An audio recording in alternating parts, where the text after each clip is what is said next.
No sé cuántos conocen que mi esposa es médica y parte de lo que ella hace con sus pacientes, eh, además de tratamiento médico y todo eso, parte de lo que ella busca es que haya un cambio en varios de los hábitos de sus pacientes, pero especialmente uno de los cambios en los hábitos alimenticios.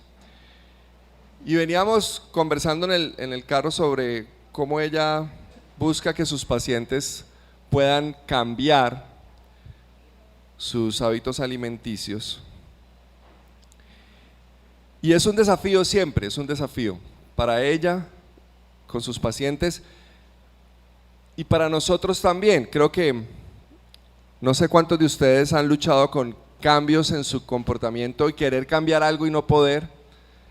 Y para mí el tema de cómo cambiar profundamente es uno de los temas que siempre me tienen pensando. Y el domingo pasado, no sé si recuerdan, pero el domingo pasado estuvimos estudiando un aspecto crucial de nuestra relación con Dios, y es como Él, como Padre, parte de lo que Él hace como Padre es disciplinarnos.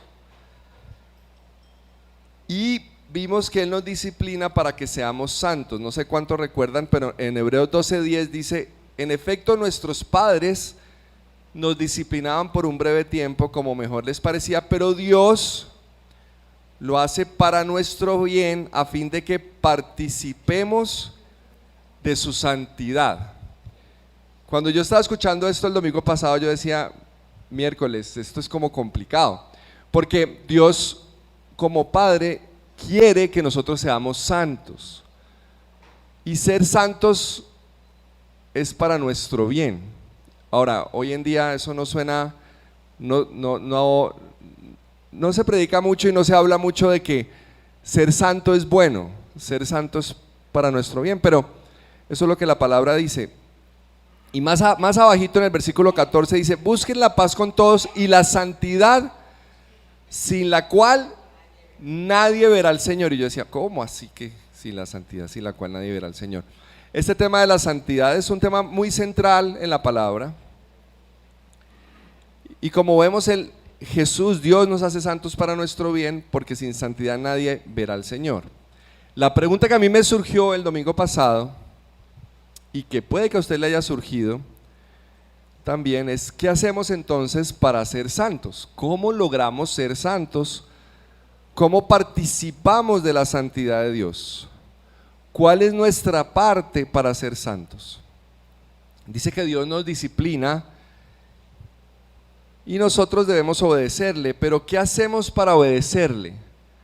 ¿De dónde sacamos el deseo y las ganas y la entereza y el carácter para obedecer a Dios?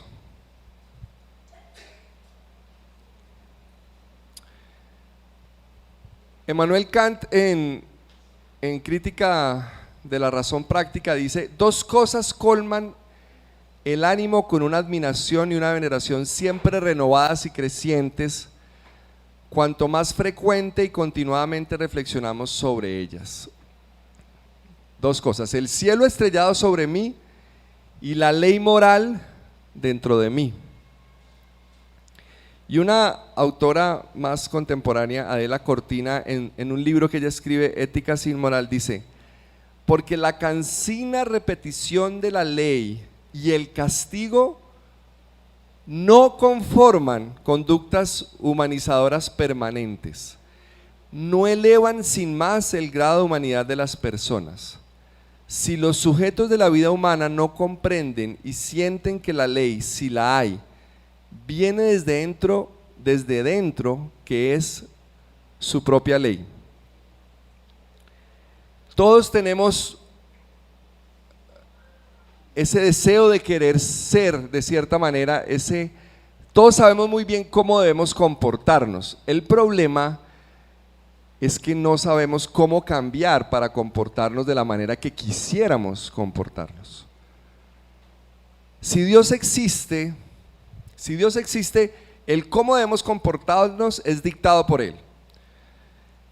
Pero el problema que quiero que resolvamos hoy no es cómo debemos comportarnos. No vamos a hablar hoy de los 10 mandamientos, sino de qué hacemos para comportarnos de la manera que sabemos que debemos. Ese es uno de los grandes dilemas de la humanidad, es qué hacemos para comportarnos de la manera que sabemos que debemos hacerlo. Un autor, un sociólogo gringo dice eso: no debemos escribir más libros sobre cómo debemos comportarnos, necesitamos libros de cómo hacemos para comportarnos como ya sabemos que debemos hacerlo. Puesto de otra manera, ¿qué hago para ser santo? ¿Qué hago para ser el tipo de persona que demuestra que es un hijo de Dios? El tipo de persona que ha sido separada por Dios, el tipo de persona que participa, como decía, leíamos ahorita, de la santidad de Dios. Por eso es que hoy vamos a estudiar los aspectos principales que la iglesia primitiva hacía para mantenerse en el camino de la santidad. Vamos a leer el pasaje. Cuando la iglesia arranca, la iglesia de manera automática empieza a hacer unas prácticas, y esas prácticas son, por un lado, expresión de la vida que Dios les acaba de dar, pero por otro lado, rutina, disciplina, constancia, actividades que les mantenían en el proceso de santidad. Hechos 2, 37 al 47. Hechos 2, 37 al 47. Nos lo van a poner aquí en pantalla. Usted lo puede buscar en su celular, puede abrir su Biblia, puede mirarlo en sus gafas de Google. No, mentiras, hasta allá no hemos llegado todavía, pero la idea es que leamos Hechos 2, 37 al 47. Voy a leer en nueva versión internacional, de pronto usted tiene otra versión. Escuchemos lo que dice la palabra de Dios. Dice: las palabras de Pedro traspasaron el corazón de ellos, quienes le dijeron a él y a los demás apóstoles: hermanos, ¿qué debemos hacer? Pedro contestó: cada uno de ustedes debe arrepentirse de sus pecados y volver a Dios y ser bautizado en el nombre de Jesucristo para el perdón de sus pecados. Entonces recibirán el regalo del Espíritu Santo. Esta promesa es para ustedes, para sus hijos y para los que están lejos, es decir, para todos los que han sido llamados por el Señor nuestro Dios. Entonces Pedro siguió predicando por largo rato y le rogaba con insistencia a todos sus oyentes: sálvense de esta generación perversa. Así pues, los que recibieron su mensaje fueron bautizados, y aquel día se unieron a la iglesia unas 3,000 personas. Se mantenían firmes en la enseñanza de los apóstoles, en la comunión, en el partimiento del pan y en la oración. Todos estaban asombrados por muchos prodigios y señales que realizaban los apóstoles. Todos los creyentes estaban juntos, y tenían todo en común. Vendían sus propiedades y posesiones y compartían sus bienes entre sí, según la necesidad de cada uno. No dejaban de reunirse en el templo ni un solo día. De casa en casa partían el pan y compartían la comida con alegría y generosidad, alabando a Dios y disfrutando de la estimación general del pueblo. Y cada día el Señor añadía al grupo los que iban siendo salvos. Ahora, antes de ir en profundidad a las prácticas que los hijos de Dios,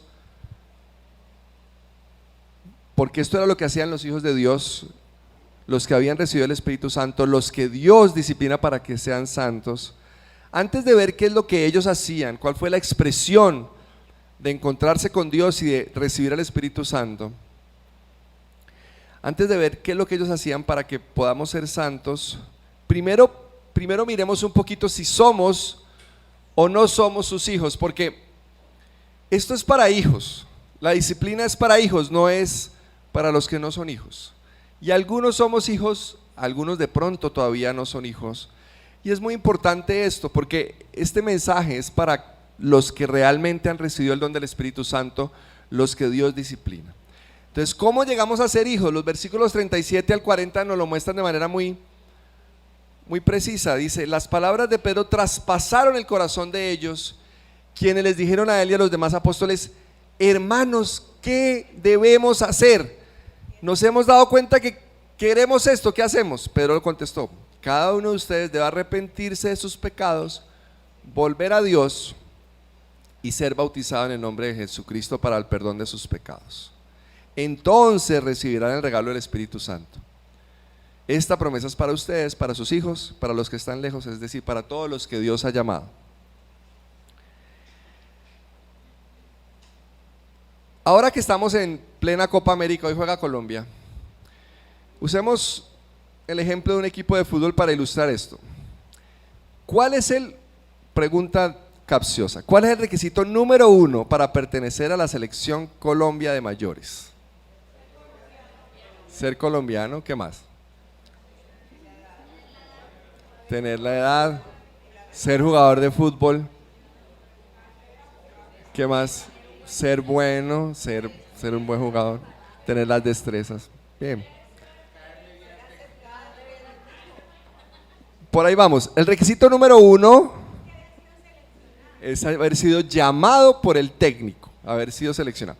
Si a usted no lo llama el técnico, usted puede ser muy buen jugador, puede ser colombiano, puede ser excelente tal, pero no va a pertenecer a la selección. ¿Sí? Y hay muchos buenos jugadores que no están ahorita en la selección. Ser llamado por el técnico. Así también lo primordial para pertenecer a la familia de Dios, para ser hijo de Dios, es recibir y percibir su llamado. Dios nos llama a todos, pero no todos percibimos su llamado. Él se hizo hombre, murió en una cruz y resucitó para llamarnos. O sea, Dios ha hecho todo para llamarnos, todo. Cuando percibimos su llamado, cuando nos damos cuenta que Él murió por mi pecado, no por el pecado de X, Y, Z, W, porque todos vemos muy bien los pecados de los demás, pero difícil hay veces ver nuestro propio pecado. Cuando nos damos cuenta que Él murió por mi desobediencia, por mi rebeldía, porque yo estaba separado de Dios. Cuando lo que Dios hizo en la cruz traspasa mi corazón, cuando me doy cuenta que realmente necesito de Él, cuando me doy cuenta que Dios lo ha hecho todo para llamarme a su familia, entonces puedo responder. ¿Cuál es el segundo requisito para pertenecer a la selección Colombia después de haber sido llamado por el técnico? Aceptar el llamado. Créanme, ha habido jugadores que no han aceptado el llamado a X, Y, Z selección. Un ejemplo muy reciente: Messi, el mejor jugador del mundo, estuvo por un tiempo fuera de la selección argentina, a pesar de que obviamente estaba llamado. Así que usted debe aceptar el llamado. Usted puede recibir el llamado, percibirlo, pero no ir a la selección. Así es que después de que usted percibe el llamado, después de que usted se da cuenta que Jesús murió por usted en la cruz, que Él se hizo hombre, ¿qué tiene que hacer usted? Lo dice el pasaje que tiene que hacer: arrepentirse, volverse a Dios.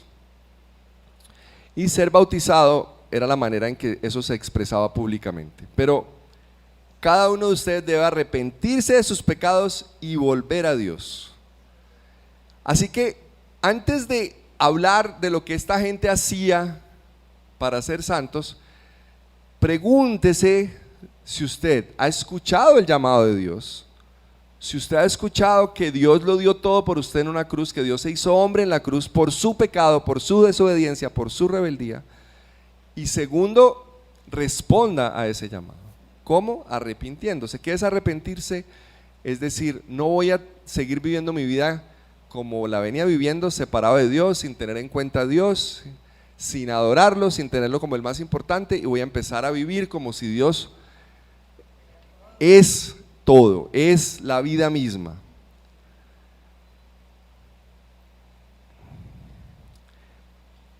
Empezar a buscarlo sinceramente, de acuerdo a sus parámetros, dependiendo de él, obedeciéndolo. Cuando un jugador acepta el llamado de un equipo, el llamado del entrenador, entra a ser parte del equipo y eso significa que se sujeta a la disciplina del equipo.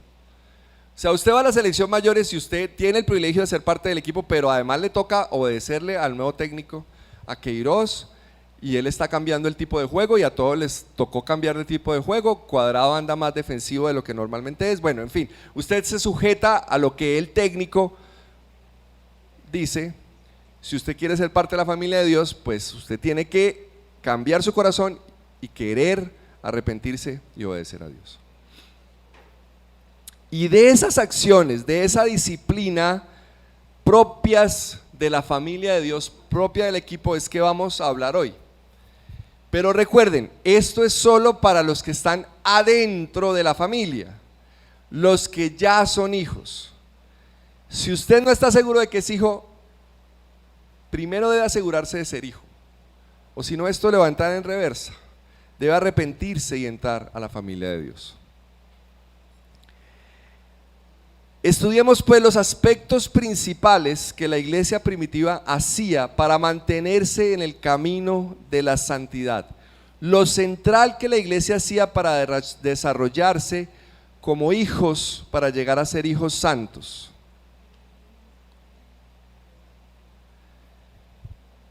Quiero recalcar esto porque es muy importante y en nuestra cultura no es tan claro.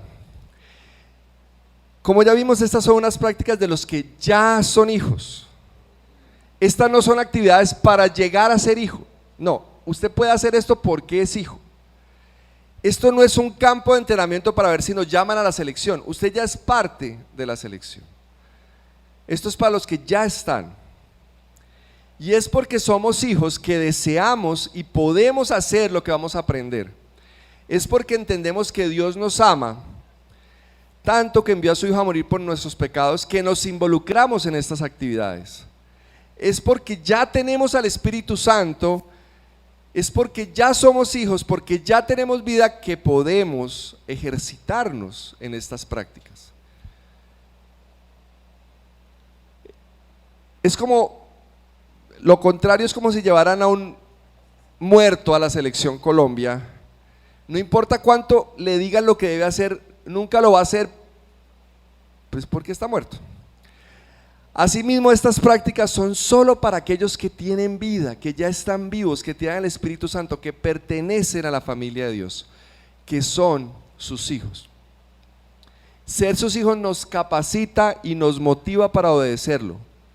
No le obedecemos para que nos ame, le obedecemos porque nos ama, porque es nuestro Padre, porque lo conocemos. Ahora, ¿cuáles son esas prácticas? ¿Qué debemos hacer para ser santos? ¿Qué debemos hacer, como dice Pedro, para salvarnos de esta generación perversa?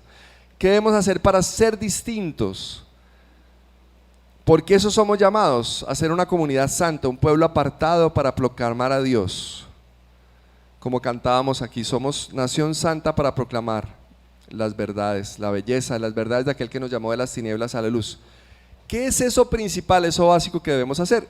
Y están en los versículos 41 al 47. Voy a volver a leer. Así pues, los que recibieron su mensaje fueron bautizados y aquel día se unieron unas 3,000 personas. Y se mantenían firmes en la enseñanza de los apóstoles, en la comunión, en el partimiento del pan y en la oración. Todos estaban asombrados por los muchos prodigios y señales que realizaban los apóstoles. Todos los creyentes estaban juntos y tenían todo en común. Vendían sus propiedades y posesiones y compartían sus bienes entre sí según la necesidad de cada uno. No dejaban de reunirse en el templo ni un solo día.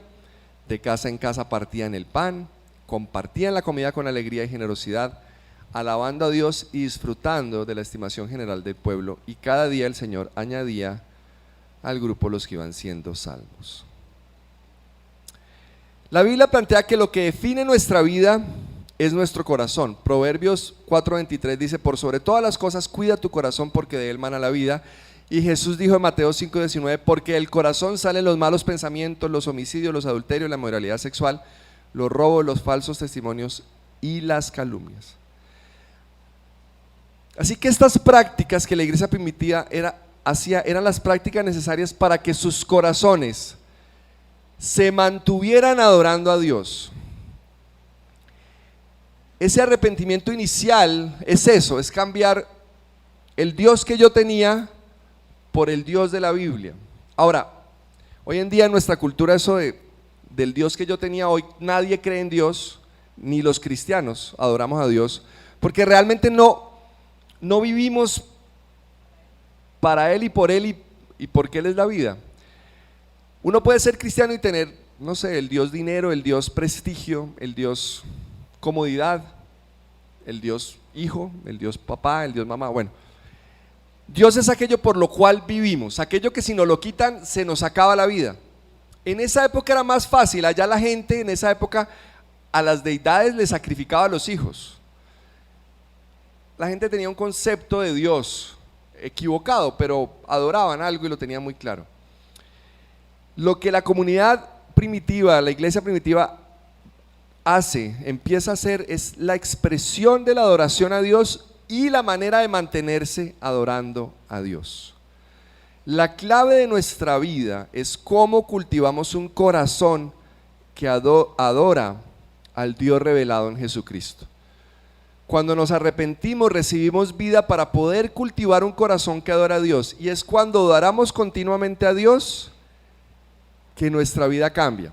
Cuando adoramos continuamente a Dios es que nuestra vida cambia. Hoy en día asociamos el corazón a los sentimientos. Hoy en día usted dice el corazón y piensa en sentimientos, pero bíblicamente hablando, el corazón es todo nuestro ser, es voluntad, emociones y acciones. Puesto en otros términos, es espíritu, alma y cuerpo. O como dijo Jesús, amarás al Señor tu Dios con todo tu corazón, toda tu alma y toda tu mente. Es la vida misma, la vida completa. Así que vamos a ver las acciones que describe Hechos aquí dentro de ese marco. ¿Qué es lo que tenemos que hacer para mantenernos adorando a Dios? Y para eso dividí estas acciones en 3 grandes grupos: argumentos, poesía y relaciones. Argumentos, poesía y relaciones, son los 3 grandes grupos: argumentos, poesía y relaciones. Para ser transformados necesitamos conocer la verdad acerca de Dios, los argumentos, experimentar su amor, relaciones, y deleitarnos en su belleza, poesía. Argumentos: los hijos de Dios cultivaban un corazón de adoración a través de conocer la verdad de Dios. ¿Dónde vemos eso? Se mantenían firmes en la enseñanza de los apóstoles. Muchos otros pasajes hablan de la importancia de estudiar, de entender, de escudriñar las escrituras. Estudiaban las escrituras y lo que los apóstoles enseñaban. Ellos habían aprendido desde Moisés lo importante que era conocer la ley de Dios. El estudio de las escrituras de la Biblia nos enseña quién es Dios. Debemos aprender la verdad sobre Dios, cómo es, qué le gusta, qué ha hecho, qué promete. El primer aspecto fundamental para que nuestro corazón agrade a Dios es conocer su verdad. El primer aspecto fundamental para ser transformado es conocer la verdad acerca de Dios. No es el único, pero estos 3 son igual de importantes y los 3 se necesitan en paquete. Usted necesita cultivar los 3, no se puede quedar en uno solo. Y no puede desechar alguno de los 3. Debemos aprender el primer aspecto fundamental para que nuestro corazón agrade a Dios es conocer su verdad. Son los argumentos, es el estudio de la escritura, es saber lo que creemos, por qué lo creemos, cuál es la parte intelectual de lo que hacemos, de por qué creemos en Dios, qué dice Dios acerca de sí en la palabra. Es como si quisiéramos, esto es una ilustración muy actual, es como si quisiéramos conocer a un futuro esposo a través de internet. Dios sí. Yo conozco ya una pareja que se casó así. Lo primero que tenemos que hacer, lo primerito que tenemos que hacer es leer lo que él puso de sí mismo en la descripción, ahí en la aplicación o en el sitio web para encontrar esposo. O sea, lo primero que uno hace es, pues, con información sobre él. Y ese es el primer paso. Y aunque no lo es todo, sí es necesario para poderlo conocer. Lo primero que necesitamos cultivar para adorar de manera adecuada a Dios es una mente que entiende la verdad acerca de Él. Así que, de acuerdo al pasaje, tenemos que estudiar la Biblia juntos, en el templo, los domingos y en pequeños grupos en su casa. Tenemos que leer libros que nos enseñen sobre la verdad de Dios. Para adorar a Dios hay que cultivar una mente que entiende la verdad acerca de Dios. Esa es la primera práctica para realmente adorar a Dios. Y la premisa es: si usted adora a Dios, usted va a ser santificado, usted va a ser cambiado, porque cambiamos, nos volvemos lo que adoramos. Así que la primera aplicación es simple, pero muy importante. Estudiamos la Biblia, venimos regularmente aquí a estudiar la Biblia, estamos en grupos pequeños estudiando la Biblia, de manera personal estudiamos la Biblia, cultivamos una mente que conoce lo que Dios dice en la palabra, que tiene razones intelectuales por las cuales cree en Dios.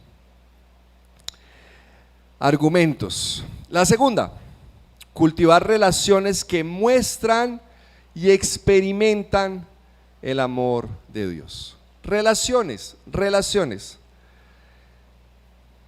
En el pasaje vemos comunión, partimiento del pan, todos los creyentes estaban juntos y tenían todo en común, vendían sus propiedades y posesiones y compartían sus bienes entre sí según la necesidad de cada uno.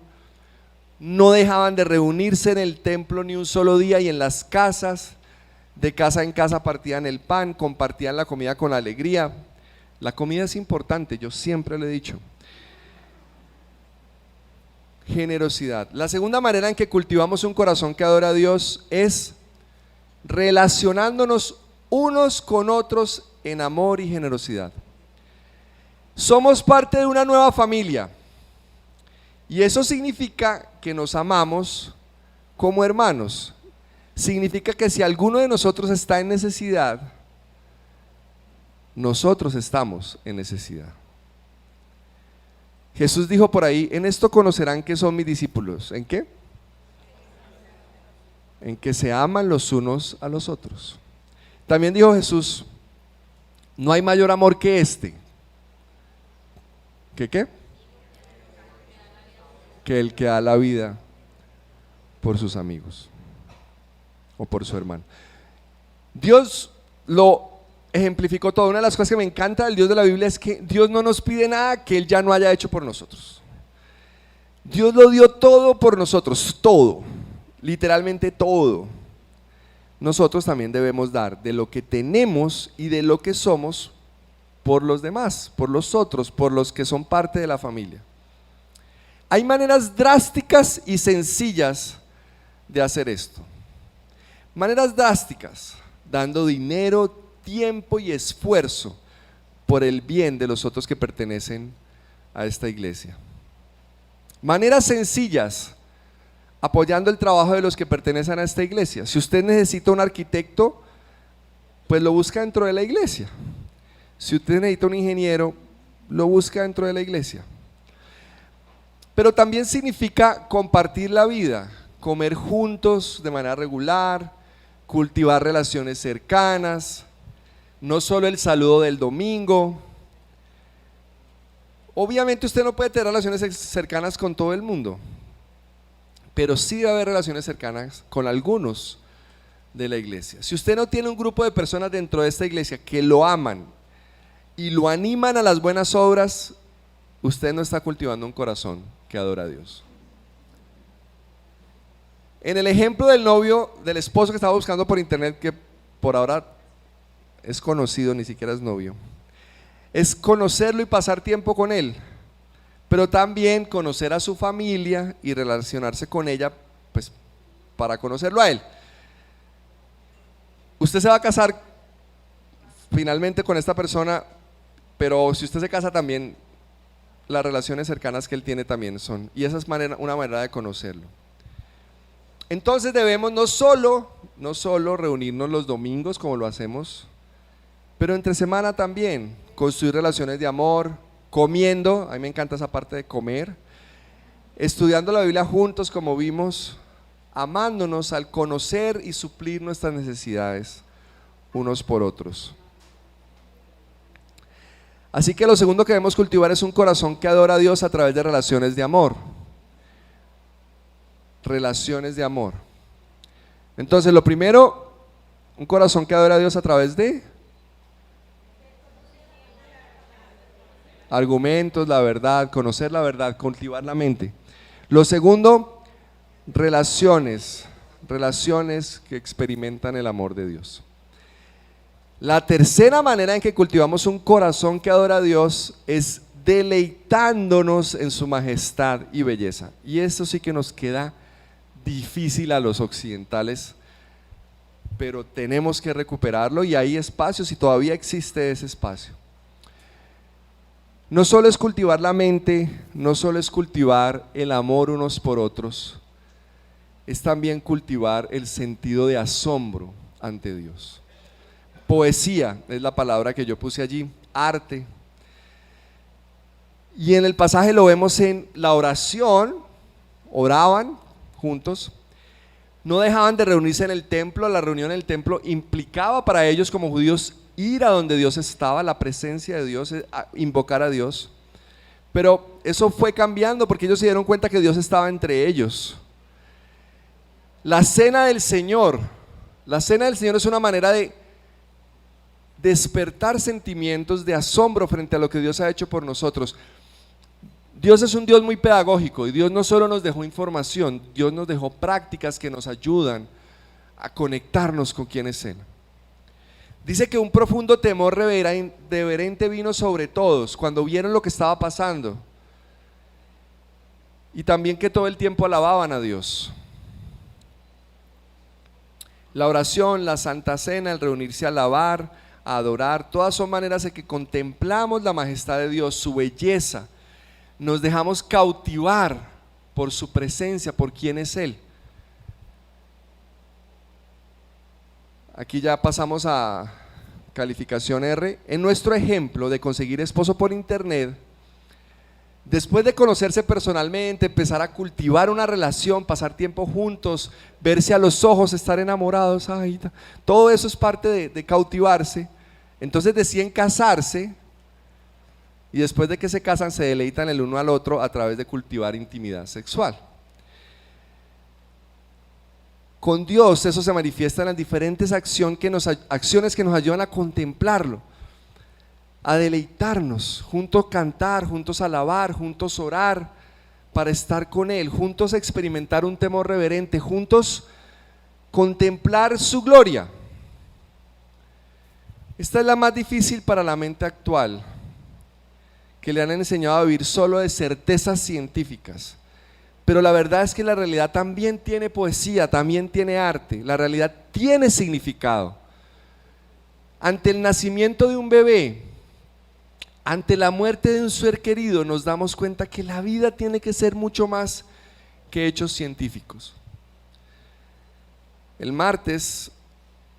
jueves me di cuenta que una pareja amiga, papás de una compañerita de Anita, una pareja de nuestra edad, papás de una compañerita de Anita, compañera de salón, cristianos, estaban en la iglesia el martes y él le dio un infarto fulminante, se murió.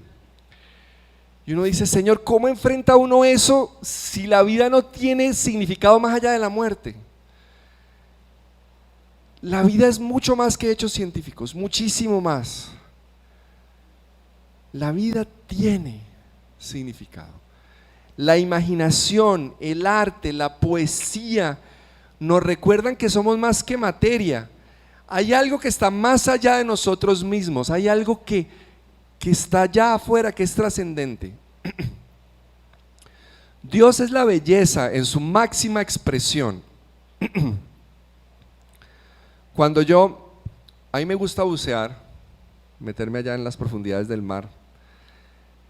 Y cuando estoy allá abajo, contemplo la grandeza de la creación de Dios que está escondida y me siento sobrecogido por la creación de nuestro Dios y por mi pequeñez en la inmensidad del mar. Aquí en Cali, cuando salgo a montar bicicleta y veo los farallones, me sobrecojo ante la creación de nuestro Dios. Ese sentido de sobrecogimiento no es una ilusión. Eso nos acerca al Dios manifestado en Jesucristo. En este pasaje mismo vemos que antes de que esta gente fuera sobrecogida, antes de que se empezara la iglesia, vimos que lenguas de fuego, viento recio vinieron sobre ellos y recibieron el Espíritu Santo. Ellos estaban viendo, experimentando lo mismo que los israelitas vieron en el desierto, antes que Dios les diera la ley para constituir los pueblos santos. En Hechos 2, un poquito arriba, dice Hechos 2, 3 al 4, dice: luego algo parecido a unas llamas o lenguas de fuego aparecieron y se posaron sobre cada uno de ellos, y todos los presentes fueron llenos del Espíritu Santo y comenzaban a hablar en otros idiomas conforme al Espíritu Santo les daba esa capacidad. Y en Deuteronomio 4 hay una experiencia parecida. Dice Moisés a los israelitas: pero tengan cuidado, presten atención, no olviden las cosas que han visto sus ojos, ni las aparten de su corazón mientras vivan. Cuéntenselas a sus hijos y a sus nietos. El día que ustedes estuvieron ante el Señor su Dios en Horeb, Él me dijo: convoca al pueblo para que se presente ante mí y oiga mis palabras, para que aprenda a temerme todo el tiempo que viva en la tierra y para que enseñe esto mismo a sus hijos. Y ustedes se acercaron al pie de la montaña y allí permanecieron mientras la montaña ardía en llamas que llegaban hasta el cielo mismo, entre negros nubarrones y densa oscuridad. Entonces el Señor les habló desde el fuego y ustedes oyeron el sonido de las palabras, pero no vieron forma alguna, solo se oía una voz. El Señor les dio a conocer su pacto, los 10 mandamientos, los cuales escribió en tablas de piedra y les ordenó que los pusieran en práctica. En aquel tiempo el Señor me ordenó que les enseñara los preceptos y las normas que ustedes deberán poner en práctica en la tierra que van a poseer al cruzar el Jordán. Ellos vieron la gloria de Dios. Allí, cuando el Espíritu Santo vino, un momento de sobrecogimiento, un momento donde encontraron la gloria de Dios. Así tenemos que deleitarnos juntos en la belleza de Dios, venir a alabarle juntos, orar en nuestras casas con otros, recordar la obra del Señor a través de la Santa Cena, porque para ser santificados necesitamos una vida completa que adora a Dios, y para cultivar ese corazón que adora a Dios debemos entender la verdad de Dios. Debemos tener razones por las cuales creemos en Dios, argumentos. Debemos experimentar el amor de Dios a través de las relaciones, debemos cultivar relaciones de amor y debemos deleitarnos en la belleza de Dios. Necesitamos poesía, necesitamos arte, necesitamos encontrarnos con Dios. Argumentos, relaciones, poesía. Necesitamos estudiar las Escrituras juntos. Necesitamos tener relaciones donde nos aman y amamos. Y necesitamos asombrarnos juntos ante la belleza de Dios. Solo así adoraremos a Dios y empezaremos a ser transformados a su imagen y seremos santos como Él quiere que seamos santos. Oremos.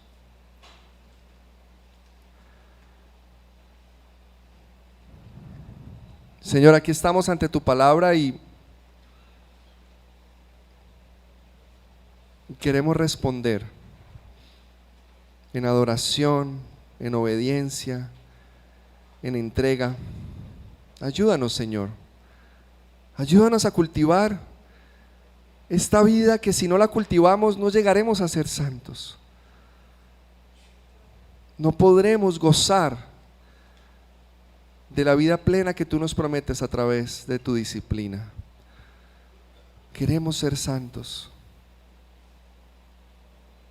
Ayúdanos a cultivar una mente que te quiere entender, a cultivar relaciones de amor como tú nos amaste, y a cultivar una vida que se deleita, que te contempla, que admira tu belleza. Ayúdanos a hacer esto de manera continua, Señor, en nuestras casas, con nuestros amigos. Ayúdanos, Señor, porque queremos ser santos como tú eres santo.